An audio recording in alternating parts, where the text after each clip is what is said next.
घरों पर ताका भैया व्रत किया, आली के पनों की हड्डी पसली तोड़ दी। अब तो नाम की पत्नियों ने विचार किया, अरे राम राम, ये नन्हा सा बालक और इसने कैसा चमत्कार दिखा दिया, इसको शांत करना चाहिए, नहीं तो ये हमारे सुहाग को उजाड़ देगा, आज ये हमारे मांग के सिंदूर को उजाड़ देगा। नाम पत्नियों ने भगवान की दिव्य स्तुति, ननाथ प्रशन्न सार्वभौम, न पारमेश्वरं न रसाधिपत्यं, न योगेश्वर पुनर्भवम्, वाञ्छते यत्पाविरजा प्रपन्ना, वाञ्छते यत्पाविरजा प्रपन्ना। प्रभु ना स्वर्ग चाहिए, न नाम प्रशवम, न सार्वभौम, न सार्वभौम पदवी चाहिए, न पारमेश्वरम, न रसाधिपत्यम, कुछ नहीं चाहिए, ना योग चाहिए, न सिद्धि चाहिए, कुछ नहीं चाहिए, चाहिए तो आपके चरणों की नहीं चाहिए भगवान। तो प्रभु कृपा करके हमारे स्वामी को क्षमा करें। आज भगवान काली के पनों पर सवार होकर के ऊपर आए हैं, उधर से भी आवाज आने लगी, अरे लाला काली नाम है, और जल्दी उतर कर आ, जल्दी उतर करता। अब तो भगवान कहने लगे, भैया क्यों चिंता करती हो, अब ये कुछ नहीं करेगा, अब तो ये मेरा चेला बन गया, चेला। अब तो ब्रजवासी कहने लगे, लाला तूने इसको चेला कब बनाया? भगवान कहने लगे, अभी अभी मैंने इसे कान में गुरु मंत्र दिया है, अब तो ये काली नाम मेरा चेला बन गया। आज भगवान काली के पद पर सवार होकर के बाहर आए और अब काली नाम को रमण भेजा, और आज भगवान ब्रजवासियों के साथ सायंकाल हो गई, तो उसी स्थान पर भगवान ने विश्राम किया। अब भगवान ने रात में विचार किया कि काली नाम के विष से सारी वनस्पति विषय हो गई, यहाँ पर जो फल है वो भी विषय हो गए। अभी ब्रजवासी रात सो रहे हैं, सुबह जल्दी उठेंगे तो भूख लगेगी, भूख लगेगी तो इन फलों को खाएंगे, और विषय से फलों को खाएंगे तो सब मर जाएगा। भगवान ने क्या लीला की, उसी रात उस जंगल में आग लगी, और जैसे ही आग लगी ब्रजवासी चिल्लाने लगे, अरे कन्हैया बचा, अरे कन्हैया बचा, आग लग गई। आज भगवान ने उस अग्नि को पी गए और सारे ब्रजवासियों को बचा लिया। ऐसी सुंदर लीला और भगवान ने की। अब बरसात के बाद शरद ऋतु आई, और आज मेरे गोविंद ने ऐसी बांसुरी बजाई, आज मेरे गोविंद ने ऐसी बांसुरी बजाई।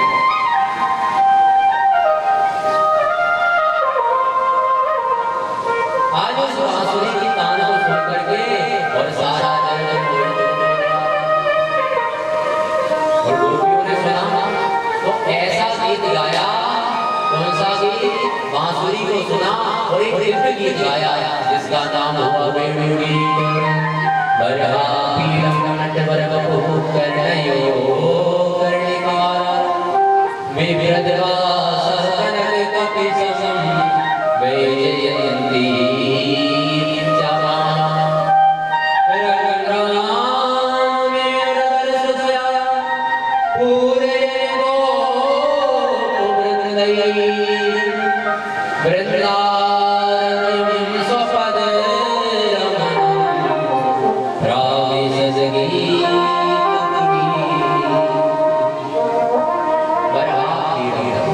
भगवान मोर पहले सुंदर पीताम्बर ओढ़े और कानों में कर्णिकार, कानों में भगवान ने कनेर के पुष्प लगा रखे हैं।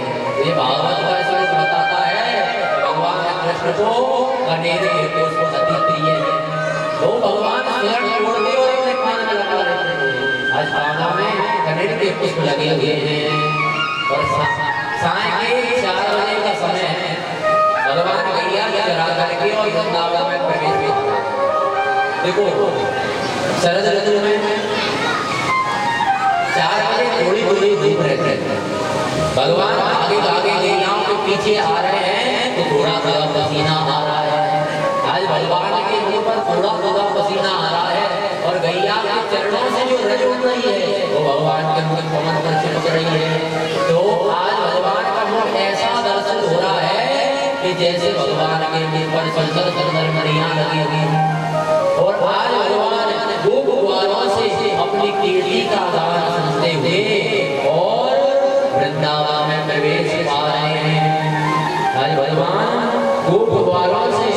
अपनी कीर्ति का गान सुनते हुए और ब्रजमंडल में प्रवेश पा रहे हैं। और इस घटना का दर्शन किया महाप्रभु बल्लभाचार्य और एक सुंदर रचना थी जिसको कहते हैं मधुराष्टक। ऐसी जबरदस्त रचना थी।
जिसको कहते हैं मधुराक्षर, भगवान का सबसे मधुर ही है।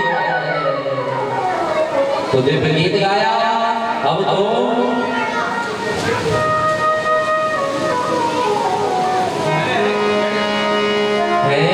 हेमंते प्रथमे मासे नंद व्रज कुमारिका चेरुर्भविष्य भुञ्जानां कात्यायन अर्चन रतन। हेमंते प्रथमे मासे, देखिए साल में 6 ऋतु होती है, एक ऋतु 2 महीने की होती है। हेमंत ऋतु आई, हेमंते प्रथमे मासे नंद व्रज कुमारिका चेरुर्भविष्य भुञ्जानां कात्यायन अर्चन। हेमंत के प्रथम महीने, हेमंत ऋतु में 2 महीने होते हैं, कार्तिक और अगस्त। तो हेमंते प्रथमे मासे अर्थात कार्तिक के महीने में, और जो ब्रजमंडल की कुमारी कन्या है ना, वो क्या करती हैं कि 4 बजे यमुना जी में स्नान करती हैं और माँ कात्यायनी का पूजन करती हैं। और क्या मांगती हैं? कात्यायनी महामाया महायोगेश्वरी नंद गोप सुतम देवी पतिम में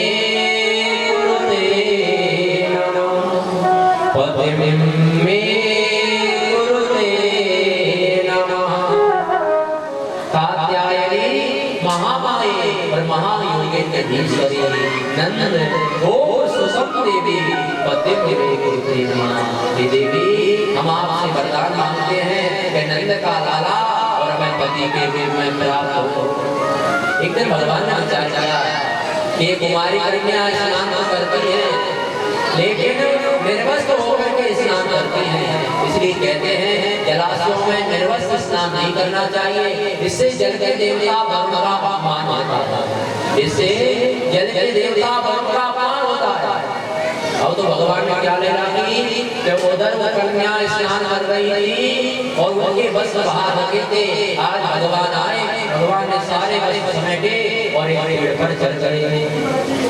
आज भगवान एक पेड़ पर चढ़ गए। अब तो और कन्याओं ने देखा कि हमारे वस्त्र कहाँ है, तो कोई कहने लगी लगता है कोई बंदर आ गया। तो एक कन्या कहने लगी यहाँ पर कोई बंदर नहीं आया, और जैसे दृष्टि उठा करके देखा वो एक पेड़ पर कन्हैया बैठे हैं। गोपी कहने लगी अरे कन्हैया हमारे वस्त्रों को लौटा दो, अरे लाला हमारे वस्त्रों को लौटा दो। भगवान कहने लगे बाहर आ जाओ और हमारे वस्त्रों को ले जाओ। तो वे कन्या कहने लगी हम निर्वस्त्र हैं, हम बाहर नहीं आ सकती, आप अपने वस्त्रों को हमारे वस्त्रों को लौटा दो, नहीं तो तुम्हारी शिकायत करेंगे। भगवान ने कहा कौन मना करता है, निकलो बाहर हो जाओ शिकायत करेंगे।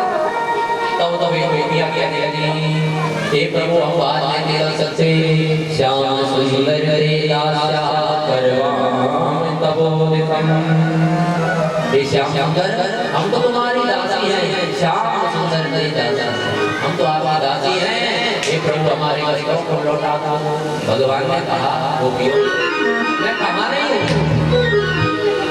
मैं कहाँ नहीं हूँ, मैं हर जगह तो हूँ। लोग मुझे इधर-उधर ढूंढते हैं, लोग ये सोचते हैं, लोग जब पाप कर्म करते हैं तो क्या सोचते हैं कि मैं नहीं हूँ, लेकिन मैं तो सर्वत्र हूँ। हरि क्या सर्वत्र हूँ, मैं तो हर जगह हूँ, कौन सी जगह नहीं हूँ मैं। तुमने ऐसे कैसे भूल कर ली कि मैं कहीं नहीं हूँ, कि देवियों मैं तो हर जगह हूँ, बड़े बड़े में मैं हूँ, वृक्ष के पत्तों पत्तों में मैं हूँ, हर जगह मैं हूँ, यमुना के जल में मैं हूँ, कहाँ नहीं हूँ। तो देखिए आज भगवान ने बस वापस किए, लेकिन भगवान ने चीरहरण लीला की और इससे क्या शिक्षा दी। भगवान चीरहरण लीला करके शिक्षा देते हैं क्यों, बस क्या है, बस अर्थात जो माया का आवरण है, जीव के ऊपर बाहर जो माया का आवरण है, इसके कारण हम परमात्मा को नहीं देख पा रहे हैं। जो माया का आवरण है ना, परमात्मा सच है लेकिन हमको दिखता नहीं है, माया है। तो बस क्या है, ये माया का आवरण है, इस कारण हम परमात्मा को नहीं देख पा रहे हैं। आज भगवान ने भक्तों पर कृपा की, उस माया के आवरण को उठाया और स्वयं को दृश्यमान दिखाया। तो आज चीरहरण लीला करके भगवान ने और स्वयं को प्रत्यक्ष और गोपियों के समक्ष दर्शन किया। मैं ही परब्रह्म हूँ, मैं ही परमात्मा हूँ और हर जगह मैं हूँ, और तुम जो निर्वस्त्र होकर के यमुना में स्नान करती हो ये पाप है, क्योंकि जल के देवता का सीख ली और आज भगवान को प्रणाम किया। अब तो भगवान ने सुंदर लीला की। अब तो आ गया, अब तो कार्तिक के महीने में आगे चल करके आ गई अमावस्या तिथि। अमावस्या को क्या हुआ कि सबने लक्ष्मी का पूजन किया। लक्ष्मी अर्थात गाय माता, सबने गाय माता का पूजन किया। सुंदर भगवान गाय माता को मिलाए। अब दूसरे दिन आ गई प्रतिपदा। प्रतिपदा को क्या किया जाता है? बोले की पूजा। आज जैसे ही प्रतिपदा आई और मैया के अंदर पकवान बना रही है। रसोई घर में मुंह पर पट्टी बांध कर मैया सुंदर पकवान बना रही है। आज मैया ने मुंह पर पट्टी बांधी और सुंदर पकवान बनाए हैं। और आज कन्हैया पहुंच गए। मैया एक पकौड़ी तो मैं लूंगा।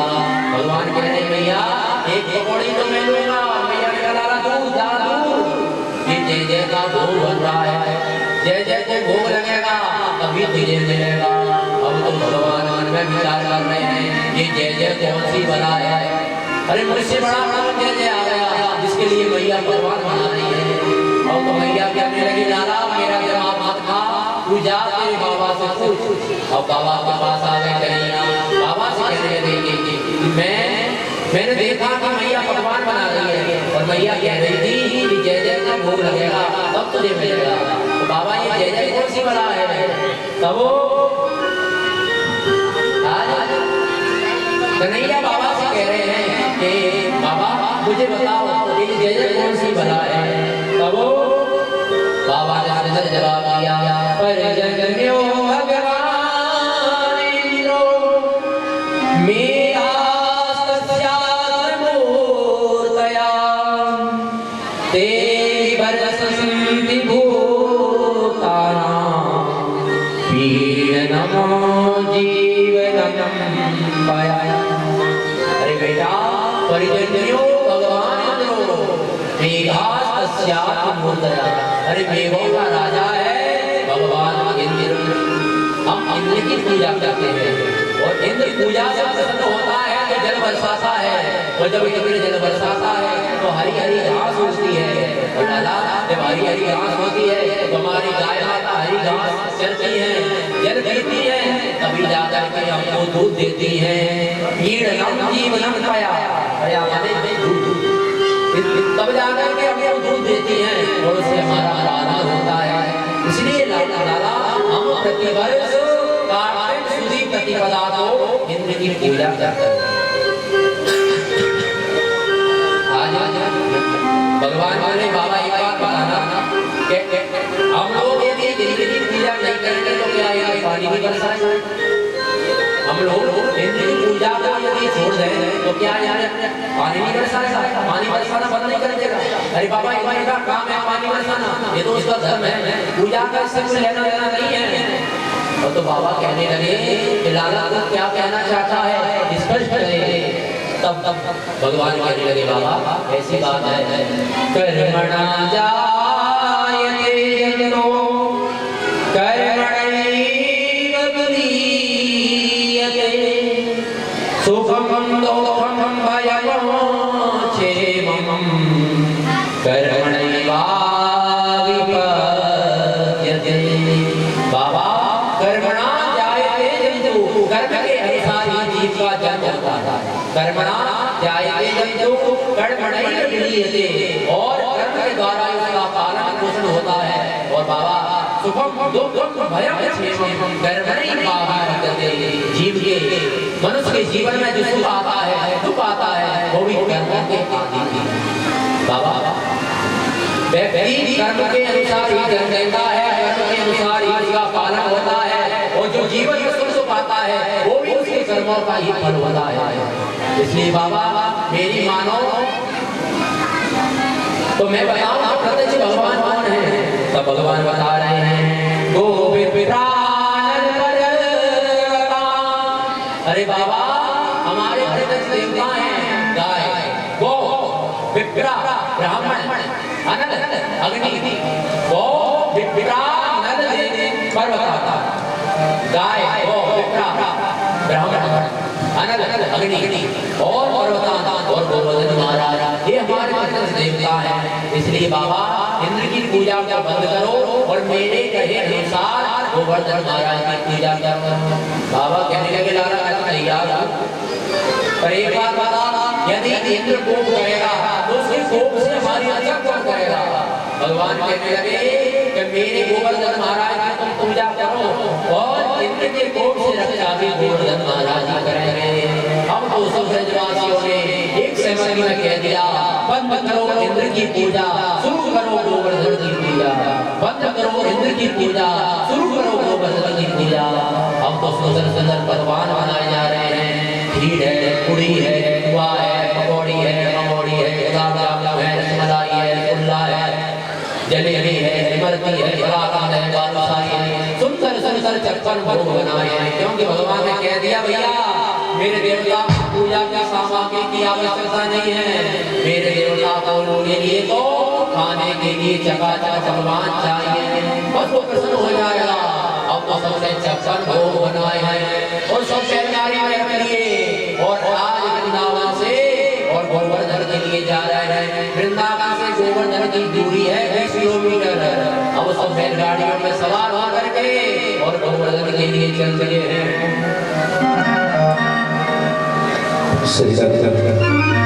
हरे मन करके तन मन धन चलो चले सब गोवर्धन।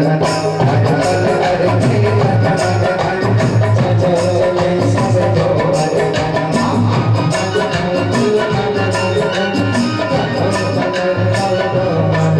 श्री राधे राधे बोल के देंगे परिक्रमा जोड़ के। श्री राधे राधे श्री राधे राधे बोल के देंगे परिक्रमा जोड़ के। राधे राधे बोल के देंगे परिक्रमा जोड़ के।